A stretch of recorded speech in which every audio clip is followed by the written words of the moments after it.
Yeah, I love when there's breaking news during the pod taping. The information just reported that OpenAI's revenues on an annualized basis have doubled year over year. I'm not going to ask you to comment, Vinod, though you can. But I'm not going to comment because I just got an update last night.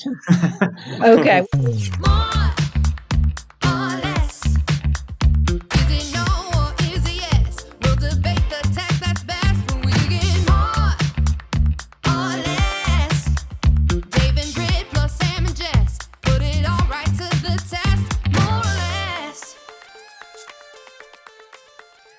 Well, welcome, friends, to another week of More or Less. And we're one more than the more or less this week because we have a very special guest. So without further ado, let's welcome Vinod Khosla to the pod. Thanks so much for joining us. Great to be here. Good to have you, Vinod. Yeah. How are you guys doing, Morans? What's cooking? We are down in Texas, visiting some family and working remotely this week. So if you can see my background in the YouTube video, I don't usually have this much wood, but I like it. I'm here for it. This is a Texas style. We are literally cooking. It's 105 degrees here. So, But Dave, you're wearing a sweatshirt, so I'm confused. This is Dave's problem. He's from Montana. We never know why he does this.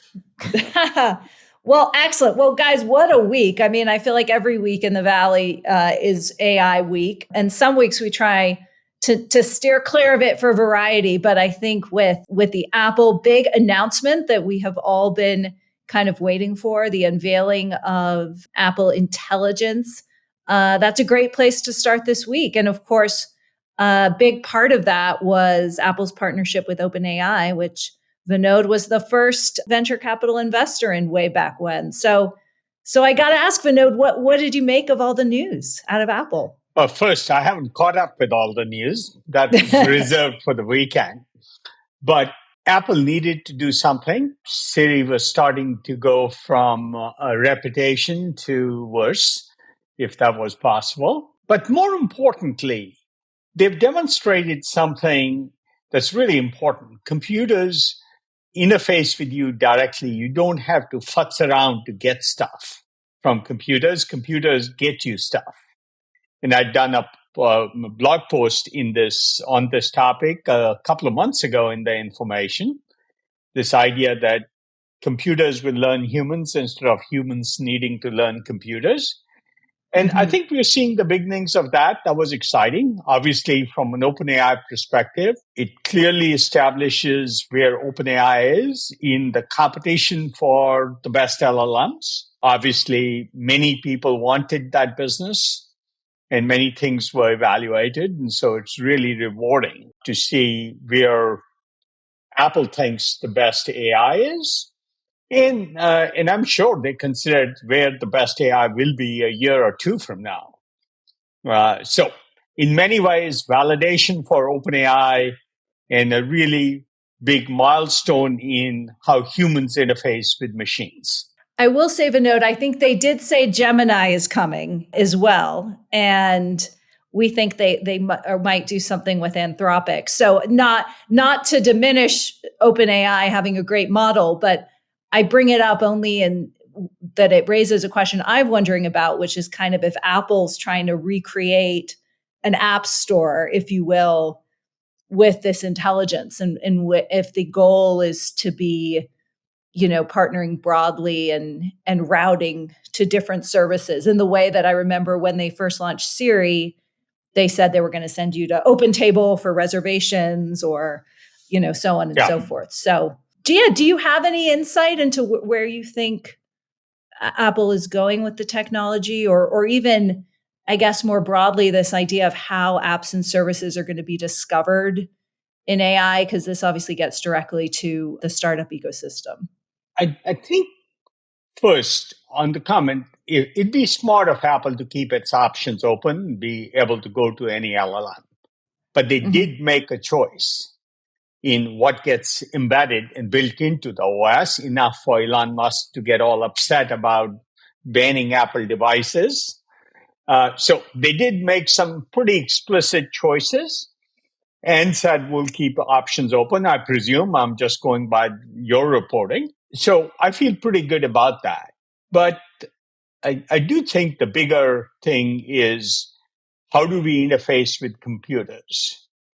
And Siri is the beginning of what will evolve over time into agentic sort of interfaces for humans.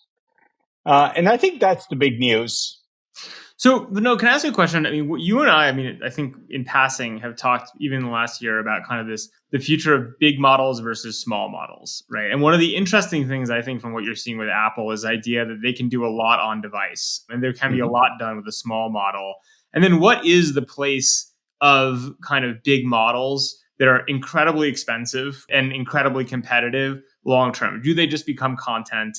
And what is the positioning there? So I'm kind of curious, and again, knowing you haven't fully caught up yet, how you think about this is kind of, I mean, everyone was expecting small models, but like this is kind of seems like it's going to work, right? And kind of what that's going to look like. Well, I think what on-device small models do will be different than what the large models do. Sure. If you want human-level intelligence from a model, it'll be a big model, and there'll be a couple of them around. Some better than others, some a year or two ahead of others. But I don't think small models substitute for big models, but they do some things really well. If you're talking to something with very low latency, you want as short a path, so that'd be a small model on device. In fact, I think Intel, even with its Meteor Lake new processors, bundling a small LLM with it. But they're meant to do responsive interfacing, not to be the source of intelligence. Sure. But just to push you, and then I want to, I know we have a lot of ground to cover.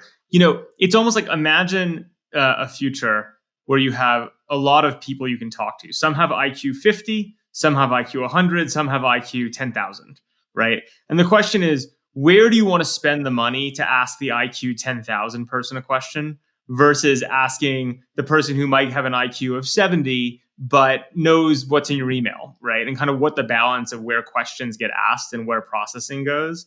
So I guess my question is like right now I feel like we're basically, and this is partially the cost of the models and the cost of using compute for them, we're asking every question we can come up with to a really, really expensive PhD. And in the future, I think we'll be a lot smarter about what level of intelligence we need for different questions. How do you see that competitively playing? I might disagree. I think what will happen is the expensive PhD will become dirt cheap. My bet is a year from now, it'll cost 1/5 to 1/10 of what it does today. And my advice to all our startups is ignore the cost of compute. Because any assumption you make, any dollar you spend on optimizing your software will be worthless within the year. And so forget about it. Rely on competition in the marketplace between Claude and Gemini and OpenAI to reduce that cost to a point where it doesn't matter. And below a certain level, it doesn't matter. You're paying a certain amount for your iPhone service monthly.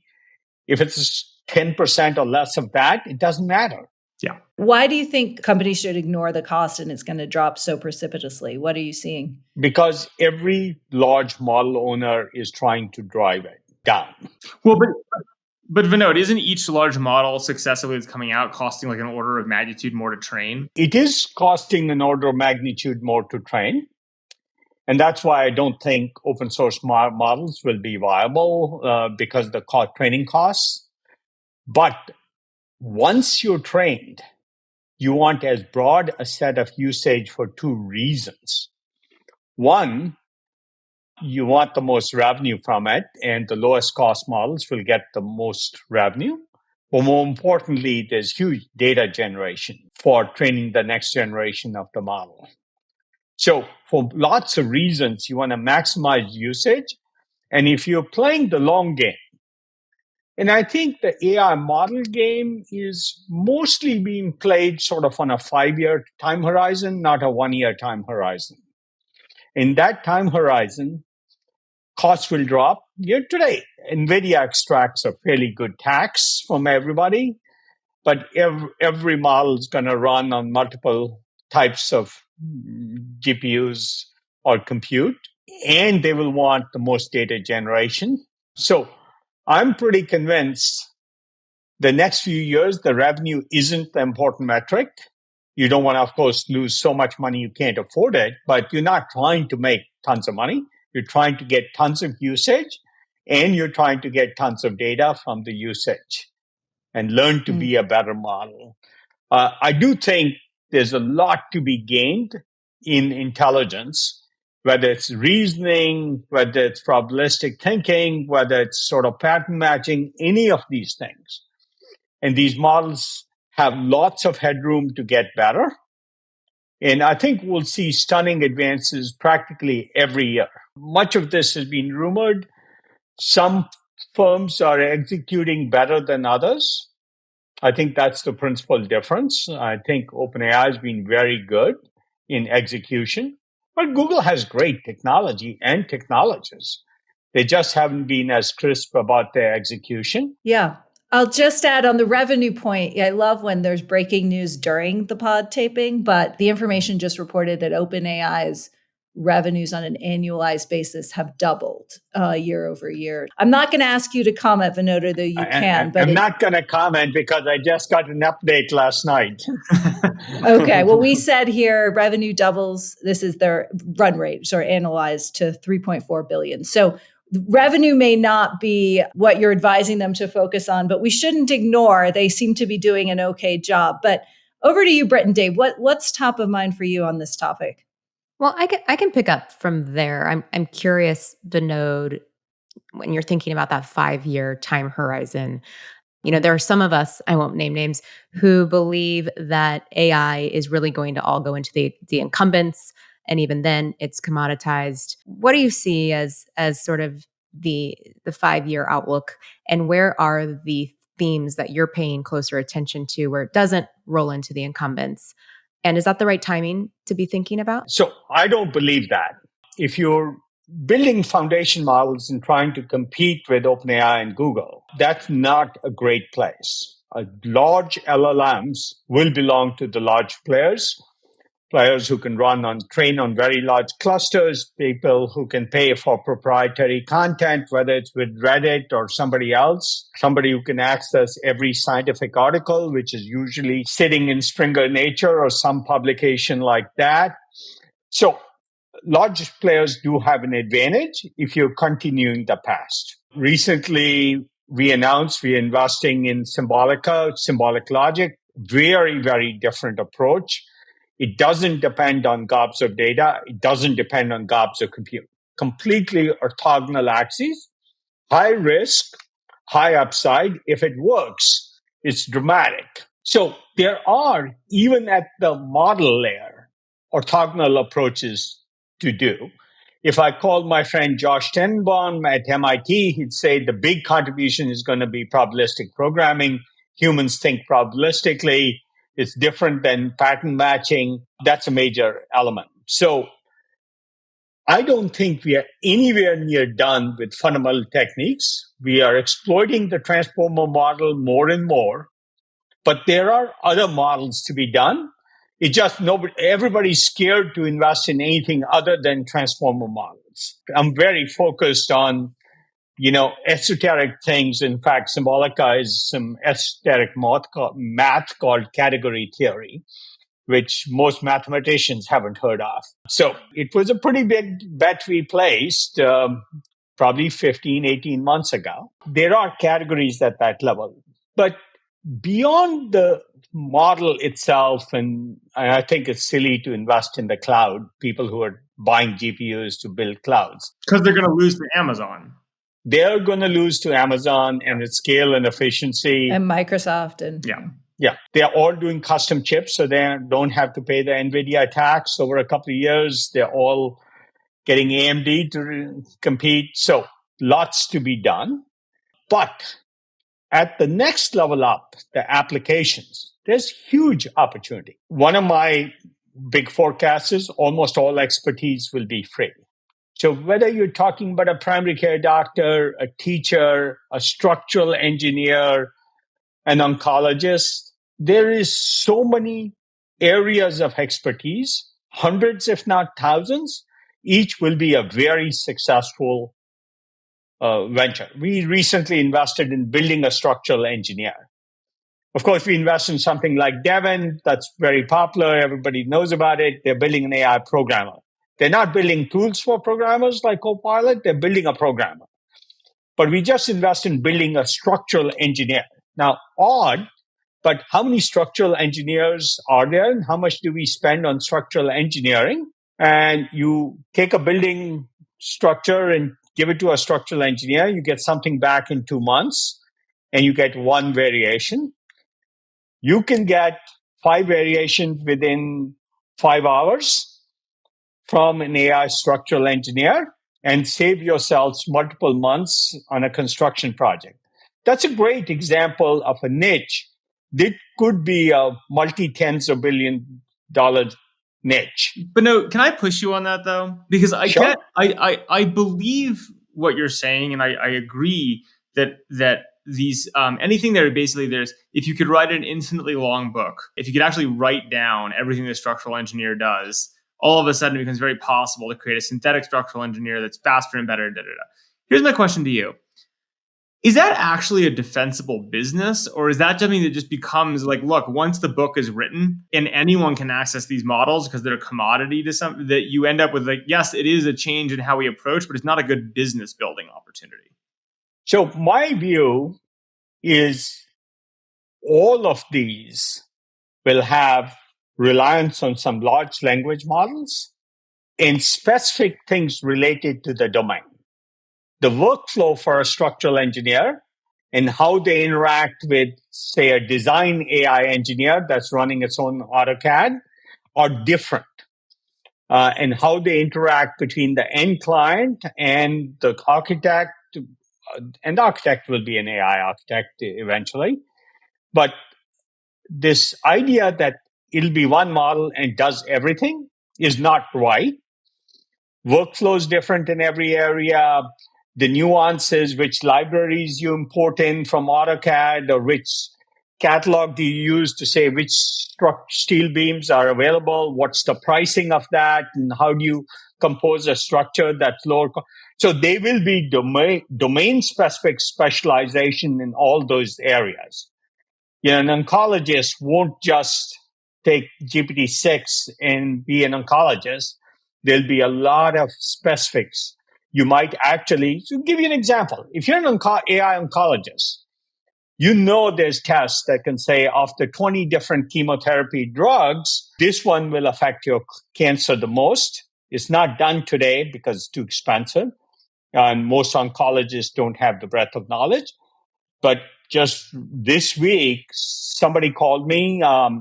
They had a cancer thing and they wanted to say which chemotherapy drug they should take. Now, I'm not a chemotherapy expert, but I referred them to one of our companies, said, run the test and test all 20 drugs against one of your tumor samples. And we can predict with incredible accuracy which drug will be most effective before you go through the whole chemotherapy regimen. Sure. Hugely valuable. Yeah, I guess the question is where's the edge, right? Because there's clearly is edge somewhere. But if the answer is like, again, at the extremes, for instance, I would go so far as to say that there probably won't be a great market in a general, family doctor as a potential application, because the reality is it's too easy to write down all the things that a general physician knows and then too easy to process them. So even though you might have a doctor who's a general physician that's digital, it's going to be a very hard market to win as a business in, right? Whereas the specialties may be different. I disagree, actually. I think the specialties will become embedded in the generic. And the general, like primary care and mental health therapy, are two examples that I think will be larger businesses because there's other aspects than just the knowledge aspect. Mm-hmm. In oncology, there's very little other than knowledge. Mm-hmm. Interesting. Yeah. I was going to say, Sam, the general practitioner you just visited will have a problem with that opinion. Well, yeah. I did the doctor's visit, Dave. I'm the one. But I'm glad that my doctor's visits are already getting back to you. But Dave, what's on your mind with all of this? I know you're closely looking at startups in the space, as well as I kind of want to hear your headlines on Apple too, as someone who's, I think you were one of the first people on this pod to bring up watching what they're doing by integrating chips with small language models. And I feel like a lot of the features we saw embedded into Apple Mail and so forth were kind of in your crystal ball. Yeah, I mean, as you all know, I've been saying for a while that I think that Apple will be the one to bring the small models to market in a way that makes it very real for consumers and developers. And I guess one of the headlines that I've been thinking a lot about is that Apple they really showed that they have the trifecta down there of the ability to build technology, the ability to build platforms, and the ability to build products all at once. Most of the big tech companies can only do two of the three or one of the three. And so I think it's impressive that they're really bringing the full breadth of their real technology capabilities to bear here. And they're not just doing it in a way that is just talking about the technology, which is a lot what we've seen over the last year. And they're also not just doing it by bringing great things to consumers, though they did that. I think what's most impressive is the amount of developer tools and platforms that they dropped on the market yesterday. And there's a lot of esoteric things there, but I think developers and entrepreneurs are quite excited to have a bunch of new tools with very direct impact on some of these vertical businesses like Vinod's talking about, and a bunch of new goodies to do great new work. At the same time, the one thing that I was disappointed about is that you cannot access these local models directly. It's something that a lot of folks aren't talking about. They've put a pretty intense wrapper around it, at least on the developer front. You can use their Swift programming language and a bunch of components that show up in the UI and manifest these models into your applications. But to access the models directly as a developer, that's not something you can do yet. And so I think that actually is something that there isn't a whole lot of nuance in the coverage around right now. Because as a developer, like you guys are saying, you're either going to choose to go to OpenAI, pay the tax to use that API. Or I think what a lot of developers thought was going to happen with this launch was that they were going to get to use these local models for, highly specific use cases for free. And it doesn't appear that that's true yet today. And so I think that's like a very interesting nuance about what was announced yesterday that not a whole lot of people are covering. But I don't know. Other than that, I guess those are some initial thoughts on at least the Apple side of things. Vinod, can you go into, I like, by the way, how civil we're being. We're never this civil on the pod. So I think we're like actually letting we interrupt people... each other. But don't worry, I'm going to amp it up. Okay, well, but over to you to amp it up. So here's my amp it up question, Vinod. Is you might have guessed, or maybe not, when Britt was referring to the AI skeptic as an investor, that's me. Like, I didn't want to call you out. Like, but okay. I'm a huge believer that the big companies are going to make an incredible amount of money on this technology. But as a seed investor, we're mostly seed investors on this call. I think what you're happening in the investment market is you're seeing a bunch of what I'll call not real venture capitalists, but asset managers plowing money into AI because it's easy to plow money into AI. And then you're seeing, and I give you a lot of credit for this, Vinod, because I know I consider you a real venture capitalist, and I know you actually deploy a lot of your own money, right? Unlike a lot of these other firms. You actually care about returns because it's actually your money as opposed to other people's money. Only real venture capitalists on the more or less. By the way, since I started the firm 20 years ago, I've never taken $1 in fees. There you go. Oh, really? I didn't know that. It's like we don't make money on fees. This is... Yeah, we're that's why, again, I have a lot of respect, is you're a DPI guy, that's cool. Not an AUM guy. Yep. But again, you actually invest across the spectrum, right? And my kind of thing has been at the extreme of the seed investing. I think most seed investors getting into AI are playing a fool's errand because it's not a place where $1 to $3 million really can move the needle in terms of value, in terms of what the game is. So to me, it's like it's clearly a place the big guys win. You can argue about the middle, maybe, and I'd love to hear you obviously have a different opinion than me there. And then at the seed, it's a disaster from a VC perspective. I'm curious if I assume you think I'm wrong, but I'd be curious what your take is. Well, let me give you some very specific examples. So I was pretty excited earlier in the podcast about Symbolica. Yeah. They came with a ridiculous set of claims in January or February of 2023. And I said, fine, I'll give you a $2 million seed. And if you prove this out, then we can talk more. They came back in March of this year, not very long ago, and said, here's the results that I promised. I said, don't go out. I'll write you a $15 million check tomorrow, which we did. Yep. So we just went ahead and did the financing. We didn't wait for outside pricing. We didn't wait for others to weigh in. I didn't care about anybody else's opinion.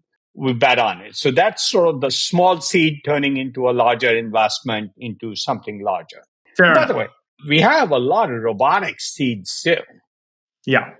The little tiny ones that'll grow. But take Hedrol, the structural engineer I was talking about. It's a seed. Yep. It's never going to take 50 million or 100 million. It's going to be a seed that grows into a profitable business if that works. Yep. So I do think there's room for seed, but following what everybody else is doing is a bad strategy. Yes. Anytime somebody leaves DeepMind, give them $2 million, that's a bad strategy. On this, we agree.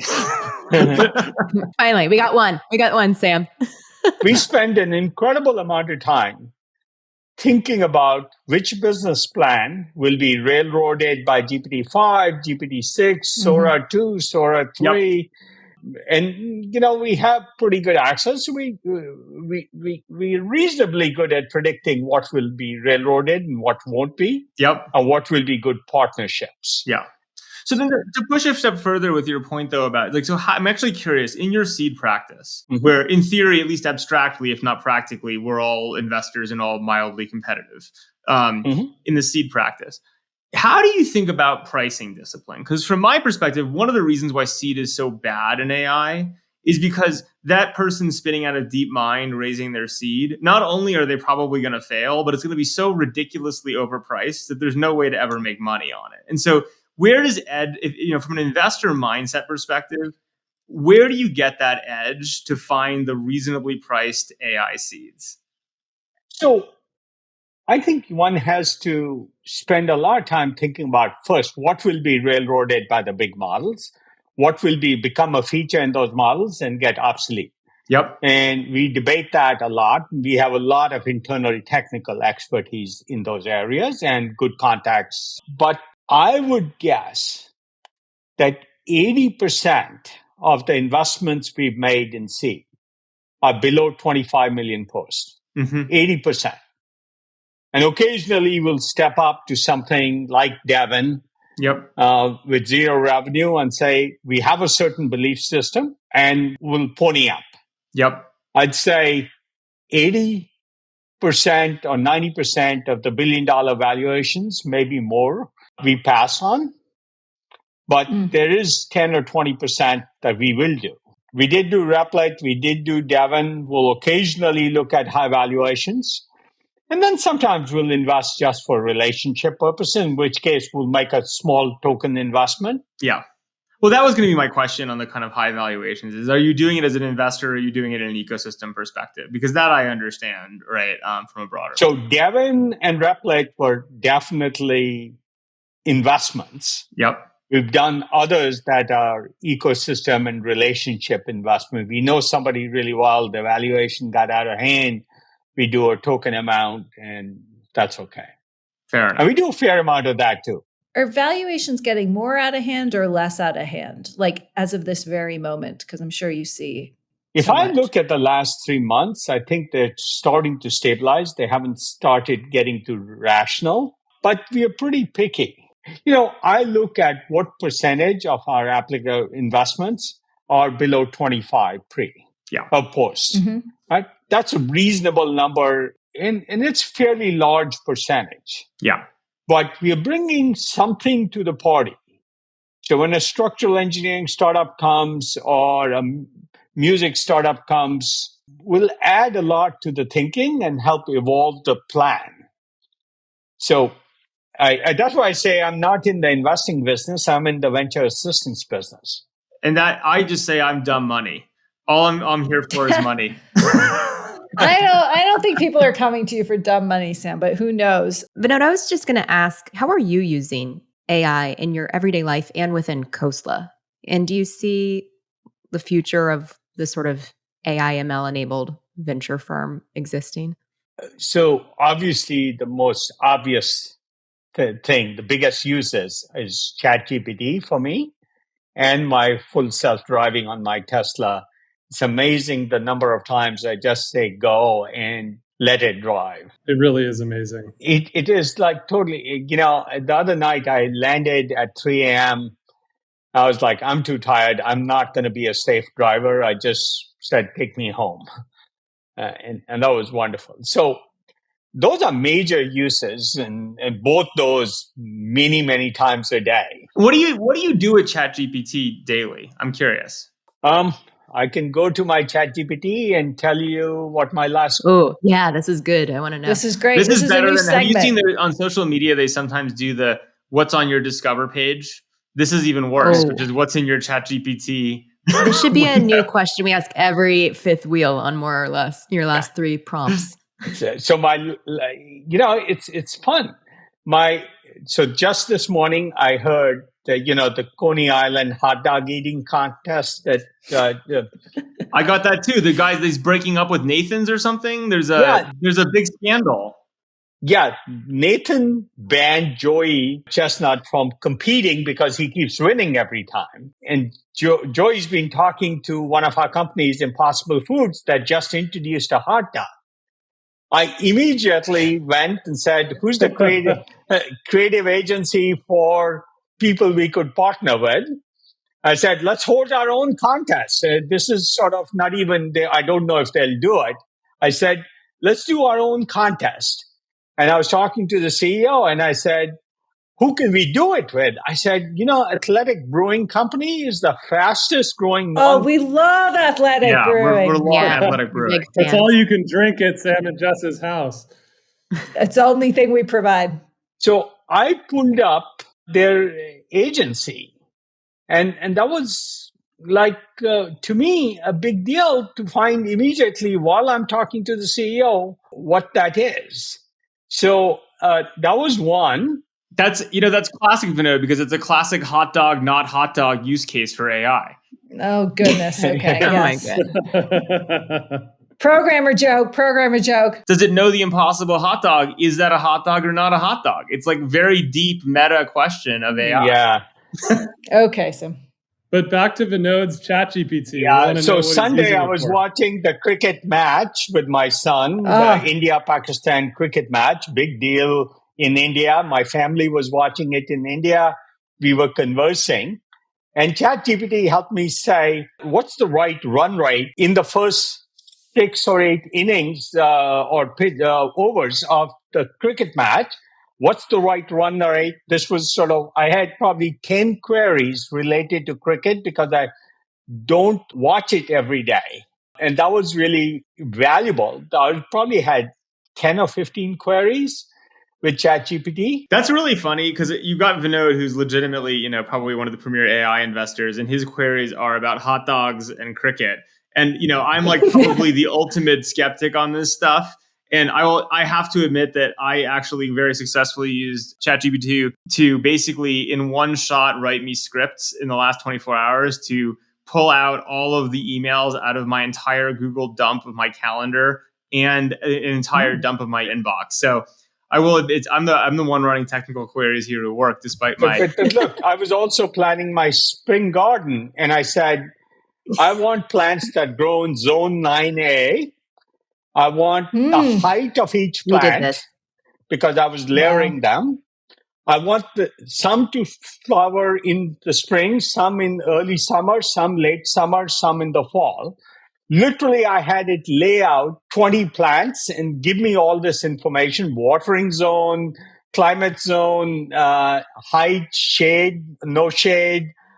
It just laid out a table for me. ChatGPT did stunningly, would have taken me 3 or 4 hours. So, Vinod, do you believe then that the garden, the exterior garden designer as a job, is that a vertical market you would invest in, or is that going to get taken by the general model? I do all my garden designing myself. I don't hire a designer. So yeah, for me, I've taken them out already. No, And fair enough. ChatGPT saved me a lot of time. Vinod, we have this in common. I say the N of zero of people who are professional gardeners who listen to our podcast. Beware. Oh, I don't know. I think the Morans are professional gardeners. So No, shout out to Dave. He had this use case like a year ago, and we laid out our whole garden the exact same way. So this is what everyone's doing. yeah, Sam, you're way off on what you're using GPT for. Hey guys, we grew a strawberry over in Hillsborough, and we're declaring that a victory. The deer didn't eat it. I'm retiring. We talk about organic farming. We grew a strawberry, but we're having someone FedEx it to us. That was our solution for eating the strawberry. That's not true. We're going to drive it in a car. Okay. Let's pass it back to Dave. Dave, can you get in here? I was just saying that I had the same thing where I was trying to lay out our front garden like a Japanese Zen garden. I wanted different colors to change every month of the year, and it nailed it. It's amazing. No, it is. I've designed colors by month, by height of plant, so I can layer them, by amount of watering, by shade or no shade. It's just totally amazing. And just going on strawberries. We're going to have a garden competition. Oh, yeah. Let's do some strawberries. Yeah. Brett, I guarantee you my garden is flowering like you wouldn't believe right now. I want a photo to prove this is true. Okay. I'm sure this is doable, but I want to pivot from strawberries to IP for a second, because I do think this is strawberry IP. Can I stay on strawberries for just a second? We are using AI to professionally grow strawberries, and we grow this special variety of Korean strawberries that sell for like 5x the price. Oh, we wrote about this. Okay. Yeah. We have a greenhouse that's fully automated, including picking the strawberries, which would be hard to do by hand. And they sell at like 5 times the price in every New York restaurant. Prices them at like $5 a strawberry or something. But they're these special, incredible varieties hand-tailored with our AI and robotics. No humans in this greenhouse. Okay.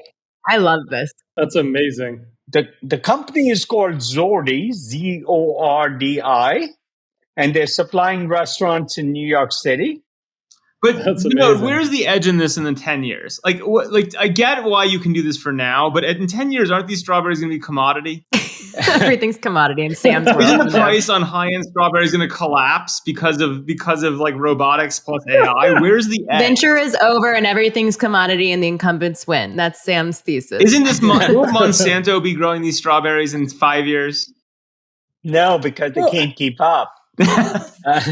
But it's funny to me, the Information Weekend, because I remember reading the story before we published it. I'm like, why are we writing about robot-powered strawberry farms? But I guess this is a thing. So I'm glad to know we're on trend. But I do want to keep us going because we have one more topic after this AI. But Vinod, obviously there's been a lot of attention played to the large language and foundation models striking deals with content owners, for, I think, less so training, more RAG and more incorporating information. And I'm just sort of curious your view, like, do you think that I guess, have these models behaved sort of lawfully to date in sort of building themselves? And then sort of secondly, like, what does the business model for not just content owners, but you're talking about doctors and expertise, but for creators of that expertise, IP and education and so many other fields. What does it look like in a AI universe? I had this conversation. I did another podcast with the Wall Street Journal this morning, and their whole discussion topic was, is AI going to be hugely deflationary, which I have said. Of course it is. It is going to be hugely deflationary in what we are talking about is a lot of things approaching zero in cost because the labor content is out in all these things. Now, Right. Maybe there's still a bit of land rent left, but and capex left, but it will be a hugely deflationary economy. If you take 1 million doctors and reduce them to just 200,000 and 80% has gone, then you're talking about $250 billion less spent on healthcare. That's deflationary. So if most of the content is AI generated, most of the music is AI generated, it's all deflationary, even though consumption will go up a lot in many of these areas. It's very hard to predict what the model does. I think it's very unpredictable where we will go on these fronts. So content business beware is sort of what I'm hearing. Here's a hearing. question I've been playing with in my head, which is rather than paying all of these rights holders, quote unquote, why wouldn't someone just hire like 10,000 smart people to just talk to the AI all day long? Like it seems like more efficient, or even 1,000 to hire like 1,000 smart people and say, I'm not going to license shit from anyone. I'm just going to basically have every day I'm going to pay 1,000 people full-time salaries to just talk about the world. Isn't that just meta?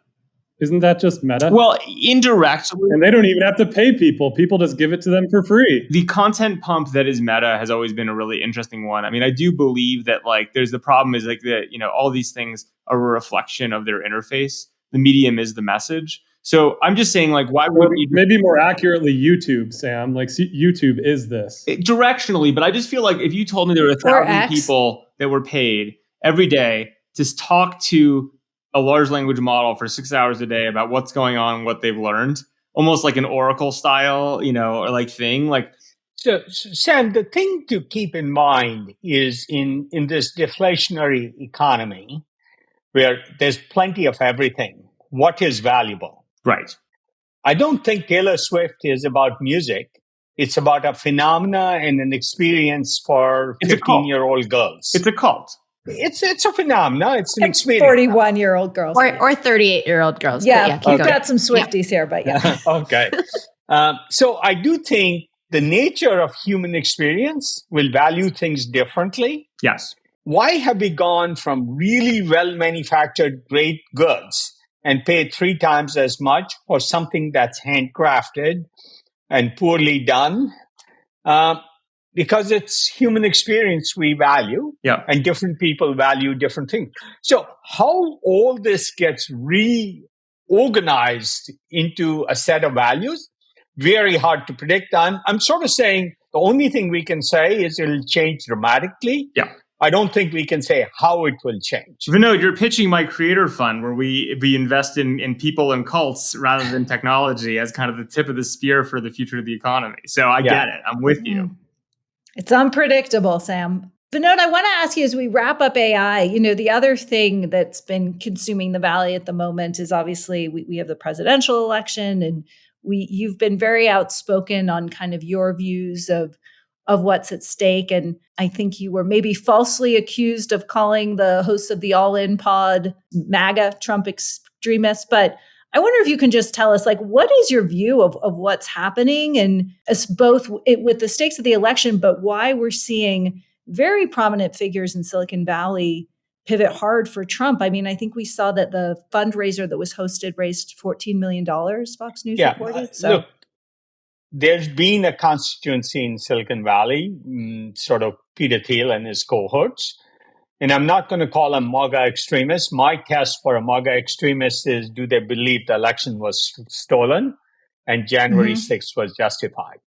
You can have a different libertarian view and not be a MAGA extremist. I think Peter Thiel and David Sachs and all sort of belong to this less regulation, leave people alone. Every person gets rewarded according to their capabilities. But it's a small group of people in that cohort, able to write large checks. But I think that's very different than MAGA extremists who, if the test for a VP is, do you believe the election was stolen? That's a pretty sad state of affairs in this country. Biden's not a perfect candidate, but the question I ask people is, do you want to have your kids have the values that Trump has? Yeah. If the answer is yes, question. That's a different question than, a different answer than mine. Not in a million years would I want my kids to have that value. Whether he's talking denigrating women or immigrants or whoever disagrees with him, and makes up facts and is willing to say, as a presidential candidate, I never said lock her up. Like what? There's hundreds of examples. That's very different than saying I want less regulation or I want lower taxes. Yeah, those are what I call Republicans. That's why I got accused of saying, which I did say, there's Democrats, there's Republicans, and then assholes. You know what, Vinod? I can promise you this. If Trump had a venture firm, they'd take huge fees. No question about it. But also, and making it less about the election per se, but like we're also in this moment where, I mean, the Washington has take tech regulation, right? I mean, there has been, I think you can be a business leader anywhere or in Silicon Valley and have real criticisms of what's going on. I wonder just your views on kind of tech policy a little bit. Like, what do you think, both like how the administration's done, but what that needs to look like going forward? Because there are these huge questions at stake. And right now the path just seems like a heavy hand. But what's your view? You talk to these people. So. I don't think so. If you look at the AI executive order, it was very bipartisan and agreed on. I spent a lot of time with the Hill Valley Forum, both this year and a year ago.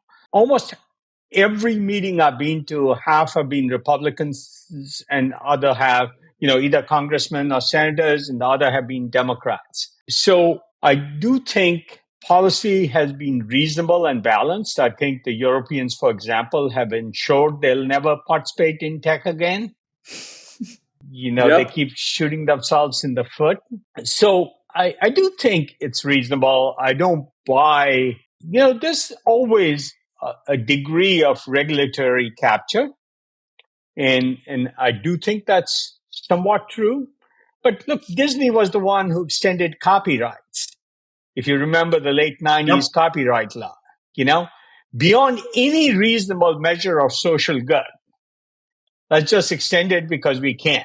I would like regulation that says no publication can publish an article where the headline isn't written by the writer. Headlines are written for clickbait. How can it be honest to let somebody who's not dealt with the story write the headline? Every major newspaper. We could do a whole podcast on headline writing, Vinod. But this is a good example, actually. Like today, I wrote 3 headlines. I didn't actually like any of them. I put them into ChatGPT to just see if, to unblock my headline writing. I didn't actually like ChatGPT's headlines either, right? But that's surely not that's like using spell check. Did ChatGPT tell you to write it about strawberries? Yeah. No. But anyway, I could totally digress on that. The New York Times doesn't let the person doing the story write the headline. That's dishonest. The truth, that's what the reporters say so that you call them back the next time. I'll give you the sideline on this. This is the old trick in the book. My editor wrote it. I never knew that either. Yeah, but excellent. Okay, so you think we're in an okay and measured place on tech regulation, all things considered. Vinod, do you think Biden's going to win? I have no way of predicting. I do believe the only people who matter are the 5% in the middle. Yeah. And they will be influenced by a recency bias of what happens after Labor Day. Between Labor Day and the election, there'll be a set of events and they will bias things one way or another, whether it's an inflation announcement on the economy or an immigration incident or something else. Yeah.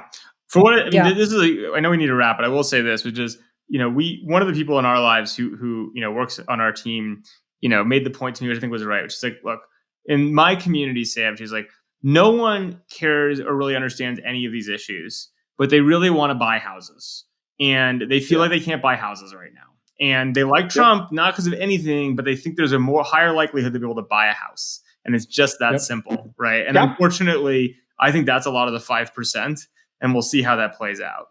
I do think the 5% is a more thoughtful group. That's why they're undecided. right? Right. They're in the middle, they're undecided, they see the costs and benefits. I don't think it's the person who wants to buy a house. They're already decided where they are. Yeah. Mm-hmm.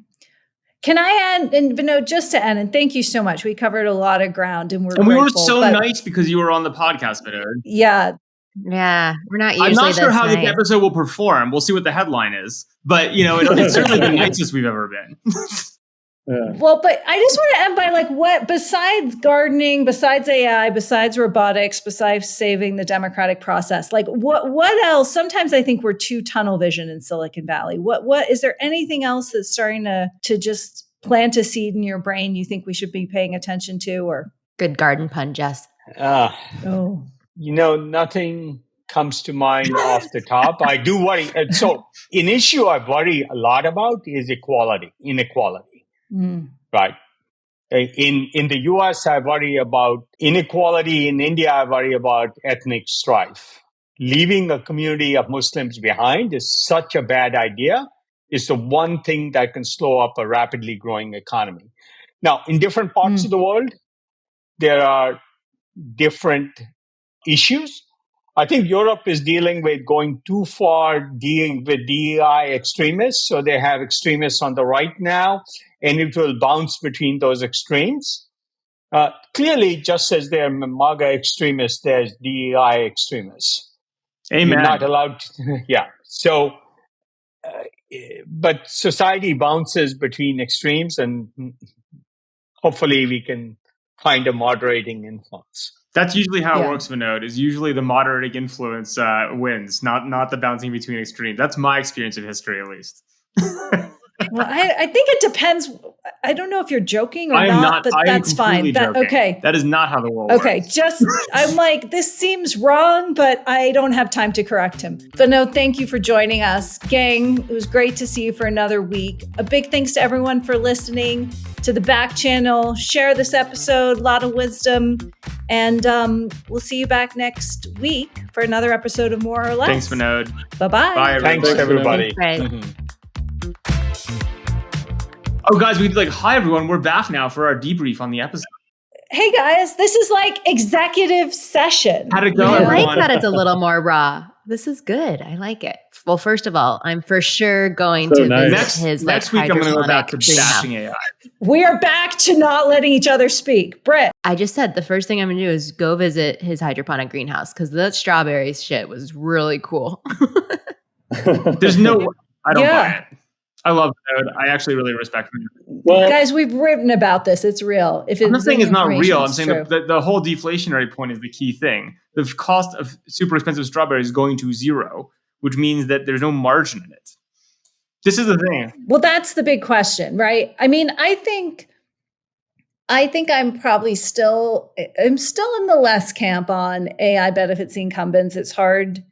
But I have always said there will obviously be amazing new businesses built. It's just hard to say what they are. And I think some of his, which is taking a certain type of expertise, and that's automatically going to have that the business model question is the question, right? And I was struck by, his point that he's saying the models are going down in cost. Well, they're going up in cost to train. They've decided to slash prices to gain market share. There's a big difference in terms of what the revenue is. Now, I think, but it is a good point. So it seems like he glosses up over some of that. Well, but I also really he depends on competition. I think the framework was just pure capitalist competition, right? The price to train them is going up, but the need to drive the price of using them to developers down is the battleground. Well, right? Of course, but those lines that could end badly. It's a Marvel movie. You keep spending more on the Marvel movie. You got to expand the audience to pay for the Marvel movie, right? But ultimately, it's just content competing against other Marvel movies. I just don't. I think it's fine from a research perspective. Great, as we said before. Should people who can afford to invest infinitely in research be doing these things? Sure, who cares? It's a great research project. I don't see it being a great business, personally. But I will say too, I was also struck by the fact that 80% of his investments are $25 million seed or below. Why were you struck by that? No, it's his seed investment. Oh, sorry, of his seed. That's good. Which is very normal.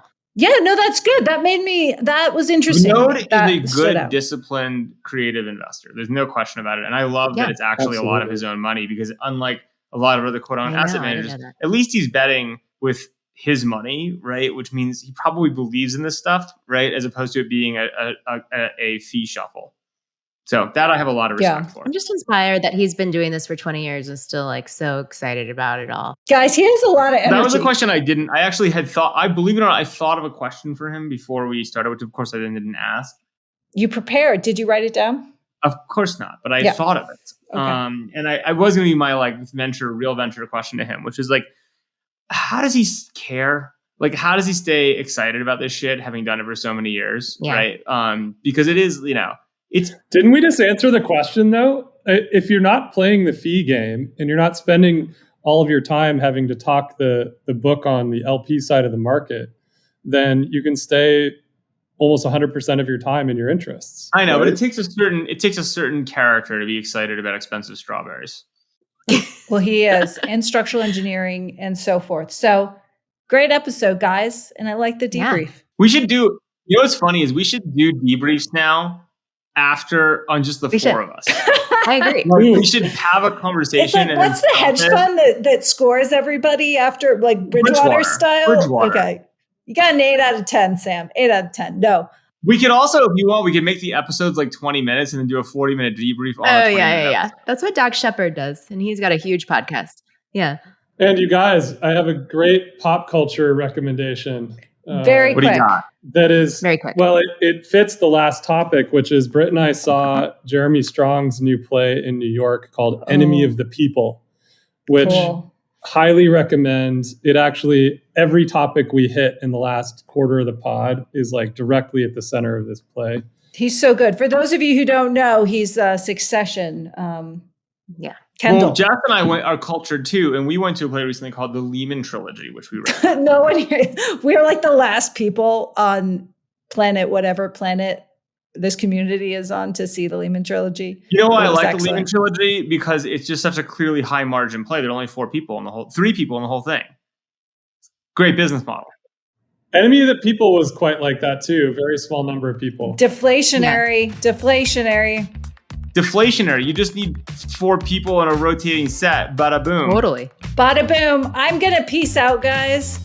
We're going to take off too. Thanks. Bye-bye. See you next week. If you enjoyed this show, please leave us a virtual high five by rating it and reviewing it on Apple Podcasts, Spotify, YouTube, or wherever you get your podcasts. Find more information about each episode in the show notes, and follow us on social media by searching for @MoreOrLess, @DaveMorin, @Lesson, @JLesson, and as for me, I'm @Brit. See you guys next time.